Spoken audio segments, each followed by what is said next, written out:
In this episode, I'm doing a deep dive into Phantom Galaxies Episode 4 Astrafite Rush, and I'll outline how I found and mined all 2,000 coins in this campaign. But first, what is Phantom Galaxies?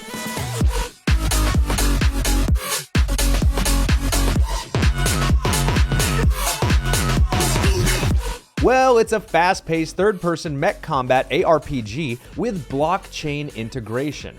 From Blowfish Studios and Animoca Brands, with AAA graphics, gameplay, and story, it aims to be the leading multi-chain Web3 video game this holiday season. Long story short, the gameplay is sick, as they've innovated on both the starfighting aspects and the ground-based mech battles. The fights are intuitive, and the jetpacks on land feel like you're ice skating. It is a truly fun experience. Overall, I'm getting big-time Star Fox vibes from the N64, mixed with the space mining mechanics from Mass Effect and the mech-based battles from Titanfall, all in one. Starting this November, Phantom Galaxies launched its highly anticipated Episode 4 Astrafite Rush. This next chapter includes new planets, story arcs, and most importantly, the addition of Astrafite asteroids throughout the galaxy. Not only are they tricky to find, but they're also protected by vicious Xanora Fire Dancer pirates. So now you're probably asking yourself, hey, fununcle, how can I mine all 2,000 coins available in Episode 4 Astrafite Rush? Well, that's an absolutely superb question, my nieces and nephews. The first 1,200 are actually really simple. Just travel to mining systems throughout the galaxy and mine these blue-looking asteroids. The last 800, however, are pretty tricky. It involves chasing down a comet that's circling the 6 system cluster. You must perfectly time your interception of this comet because it's traveling faster than your jetpack can propel you. So you must be quick to mine this comet for the last 800 coins needed to be on the leaderboard this cycle. I think this is a really fun and creative way to distribute your tokens to your Gamefi audience. Now, to put things in perspective, just because you have 2,000 tokens in the game does not necessarily mean you have 2,000 cryptocurrency tokens in the real world. The way they're going to distribute these tokens is through the leaderboard. Now, they were measuring how long it took players to complete the mission. For example, I completed the mission in the top 1,500 of players. So that means I'm going to win 20 of these tokens. At present value, that's $40. So I locked in $40. That's without multipliers, and that's if I do not complete any more cycles. I've locked in pretty much 20 tokens, which is $40 right now.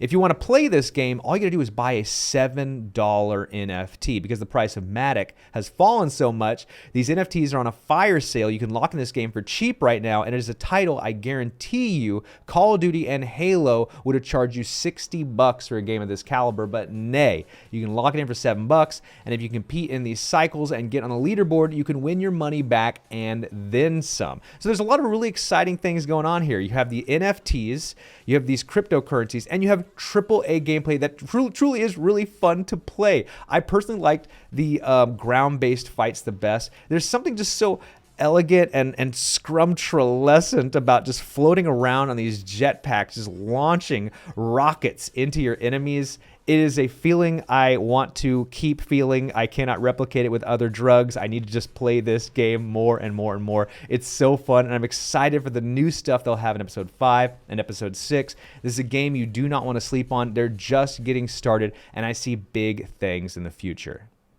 I absolutely got to hit y'all with some Gamefi news, as there's no Metaverse without Web3. NFL crypto video game draws closer, and Avalanche parent company to launch first Web3 game in 2023. And for our first story, Animoca Brands CEO says there is no metaverse without Web3. Well, what he's trying to say here is that in order for this dream of the metaverse to take off, we need significant Web3 infrastructure underneath it. What does that look like? Well, for example, we got to put on this really expensive, bulky headset with a local computer just to have like a kind of semi-okay experience. And so we need decentralized compute power, and we need the technology to catch up with our dreams. We also need the DeFi integration. We need payments and processing. We also need third-party decentralized applications in the space. So there's reasons to come to the metaverse. Like, why would I want to go to the metaverse? Well, that's where all my friends are. That's where the cool games are. That's where all the money is. That's where all the hot babes are. And they come because there's fun stuff going on. And that involves third-party companies innovating and taking some risks in the space.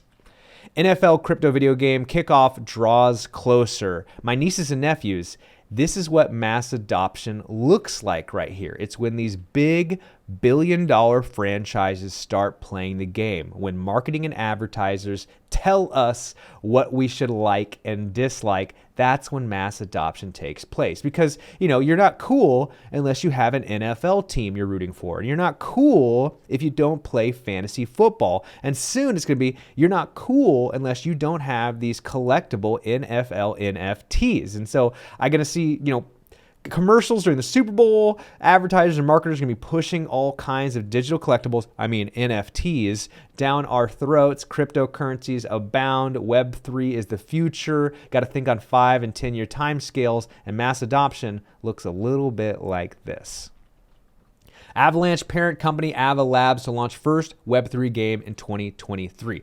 What I find really exciting about this is Avalanche is like a lesser known cryptocurrency. Not a lot of people know about Avalanche. It's not a big player, yet it's innovating, and it even has its own studio developing a Web3 game with plans for 2023. And this is even during a bloody, gruesome, horrible bear market. Still, small, lesser known coins like Avalanche are developing and innovating, which gives me hope for the big players like Ethereum, Solana, Polygon. Those are the big boys. And so if Avalanche, a smaller, lesser known coin, has a thriving play-to-earn game ecosystem on its back, and it's developing its own games, if even they're doing that, then that means I have high hopes for the big players, and the future looks bright for play-to-earn games, Web3, and cryptocurrencies in this next bull cycle. Japan is losing its place as the world's gaming capital. It has to do with decentralization. No longer are we developing games in one place in one time zone. We have 24-hour round-the-clock developments. A game that's developed in America then gets passed off to Europeans as they go to bed. The Europeans pass it off to China as they go to bed. And then China passes it on to America as they go to bed. We're developing around the clock in a decentralized way, and that is what Web3 is going to look like. We're passing off shards around the world, across time, across the planet, every single day. We are connected as one with a single heartbeat. That's Web3. Yet, Gamefi projects are developing in Japan through this YGG partnership. So Japan is not going to be in the number 2 or number 3 spot for long. And I think they're going to use Web3 to slingshot themselves back into that number 1 spot. So I'm not concerned about you, Japan. You're going to do good. Domo arigato. Web3 gaming is still a long way from mainstream adoption. Yeah, that's true. This takes us back to the infrastructure conversation again. People only do things that are fun. I want to go hang out with my friends, and my friends want to go do something fun, right? And in order for us to go to the metaverse, there needs to be like a fun thing that draws us in. Dingleberry 6 is there, or Hellfire 6000, that new cool game everyone's playing. The only way to play it is in the metaverse. So I have to interact with this medium we call the metaverse. I think that name's probably going to change in the next 5 to 10 years, but we have to go to this Ready Player One Oasis-esque medium in order to interact with the games we want to play. And that is just Web3 infrastructure. Once we have these third-party games developing, innovating, taking risks, shots in the dark, that whole idea of like 1,000 monkeys in a room on typewriters, once in a while a miracle will happen. The same thing will happen once we've got thousands of video game developers in their parents' garages dreaming up things we've never thought of before, and then requiring you to play that game in the metaverse. That is when mass adoption will take place. And for our first story, Polygon beats estimates as MATIC registers 26% weekly gain. Yes, Polygon has been outperforming most other cryptocurrencies the last couple weeks. It's because there's amazing innovations taking place on MATIC. Reddit launched their NFTs on Polygon. It's this great side door / backdoor to Ethereum, where you're getting all of the innovations of Ethereum, but without all of the bottlenecking and gas fees. And so I think Polygon is one of those coins that for sure will be innovating into the next bull run. And speculators even think that it could hit $2 by December. Now, this is kind of an old story. I don't think they knew about the bloodbath back in November 8th that happened on November 9th when all coins dropped by 25% the next day. But you know what? This is just another rocky road for cryptocurrencies. They've fallen like this before, and they've gone back up before. If anything, I think what's really going on here is the markets are trying to lock in the bottom. The bears are trying to figure out where the lowest point possible is, and that's a good thing for whales because we want to buy whenever it hits that lowest point. And right now, I think Ethereum's got to hit the triple digits. I think Bitcoin's going to hit 15, maybe 12,000 a pop, and that's just them locking in the bottom. They're going to bounce off that number real quick. You're going to have a very short period of time where you can get triple digit ETH and $15,000 Bitcoin because it's going to ricochet off that level because everyone's buying at that level, and it's going to shoot up into new all-time highs. And I would even argue that these low points that we're seeing right now is the best time to buy ever. We will never, ever, ever see these cryptocurrencies this low ever again. You can lock in Polygon right now for sub $1, and it is definitely worth $2, maybe even $4 a pop in the next bull run. A big win, but you know what? All cryptocurrencies are down. Pick the one you like. This is not financial advice. I just think this might be the best time overall to start getting in the markets. FTX Token, Binance, and Solana soar after Binance CEO inks potential deal to acquire FTX. But I've heard that this deal might already be dust in the wind because of this massive bloodbath that took place on November 9th. Binance is going to pull out of the deal because they have their own wounds they need to lick. And, sure, FTX would be a great acquisition if things were good, but because things are so bad, Binance probably has to use their reserves to keep their own company afloat, and then FTX will just have to dissolve into nothingness. We will see. But at the end of the day, some of these tokens like Solana and Binance, I don't think will disappear altogether. I think FTX is one of the exchanges might also just have to, limp a little bit. They might not go to zero, but I think they're going to have a rough road in the next couple months here. And but hey, rocky roads, you got to diversify. Don't put all your eggs in one basket. I feel bad for anyone who lost their money on this FTX thing, but you know what? They're not all winners, and you shouldn't put all your money in one place. Nearly $1 billion moved out of FTX as a single whale withdraws $247 million amidst insolvency concerns. Here's the problem here is we just don't have regulation. Honestly, the markets are not regulated the way that the stock markets are. And for that reason, these whales with $247 million dicks they're whipping around can collapse the market with one withdrawal. If there were regulation involved, this would never have taken place. And now these single players can dismantle whole exchanges. It's really a mess. It's kind of sad. It's the Wild West out there. And that's why I want you all to just take care of your money. Don't spend more than you feel comfortable losing. And then also diversify. Don't put all your eggs in one basket. Pick a couple winners that you're confident in and spread your money out evenly amongst them. I just feel bad for anyone who might have lost money in FTX, but hey, that's the high risk play we are doing in the crypto space. It's another walk in paradise for this old fununcle. And Solana founders rally supporters after Solana falls 57% among FTX collapse. And you know what? I am another Solana supporter rallying my fans right now. There are too many incredible things going on in the Solana ecosystem for it to go to zero and disappear completely. I mean, there are multiple play-to-earn game marketplaces built on Solana. There are whole NFT communities built on Solana. They have their own cell phone they're coming out with in partnership with the Helium Network. And so, if anything, I think this is really just the best time ever to buy Solana. You're getting it on a fire sale right now. This is a coin that should be worth $200 a pop at a minimum, and you can get it for $20 right now. It's worth less than $20 right now, and I think it should be worth $100, if not $200 a token into this next bull run. So I think, guys, not financial advice, but what an awesome time to buy something. You know, when it's down 60%. Don't you guys like a sale, a 60% sale? That's cool. So not financial advice, but I do give Solana 5 Hawaiian shirts out of 5. I will be truly shocked, stunned, and I will need emotional consoling and maybe even a new brain and therapy if this coin goes to zero, because it wouldn't make sense. It just absolutely would not make sense. They're launching their own cell phone. They have stores. They have entire play-to-earn game ecosystems and NFT marketplace ecosystems built on top of it.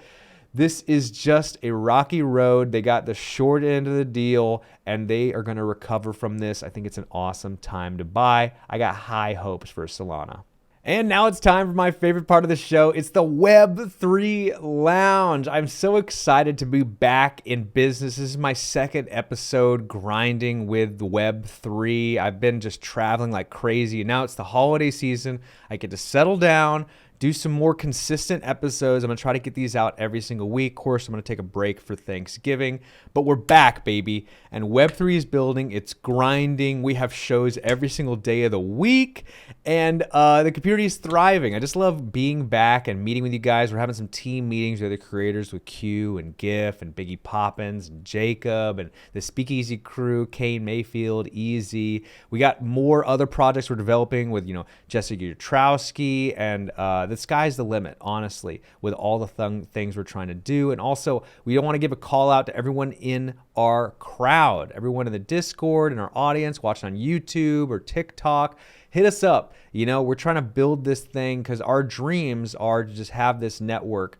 at full blast whenever the next bull run comes around, which we think will be 2024 to 2026 timeframe. And so we've got a year, maybe 2 years to just build out this really awesome network of influencers, content creators, get a bunch of the best shows we can. We're just piloting out all kinds of ideas and trying to work with sponsors and stuff like that. And so the building that we're doing right now has got me the most excited, because we are going to have this really cool, fun, hip, finger on the pulse news network in Web3, and it's called Web3. And we have this broad net. It's no longer just about NFTs. It's about everything in Web3, from the Internet of Things, decentralized compute network processing, technology, cryptocurrencies, play-to-earn games, NFTs, decentralized applications, everything that fits under the Web3 umbrella. We are doing, talking about, shucking, and jiving with. We're dancing, and this old fununcle's got new Hawaiian shirts too. You check out this black number. I like this one. I got this in Cabo, and I think it's going to be a healthy one in the rotation. But other than that, I'm stoked to be back to keep building the Web3, doing more episodes like this. Please tell me what you think about the content in the comments down below. I'm doing this stuff for y'all. I want to make it better every single day. Thanks for tuning in. Do you want to make money in Web3? Well, my latest project, Bytes of Paradise, unlocks a wealth of signups, content, and money-making opportunities in the Web3 space, along with access to VIP events and regular crypto prize giveaways. Head on over to OpenSea and pick up your Byte of Paradise today.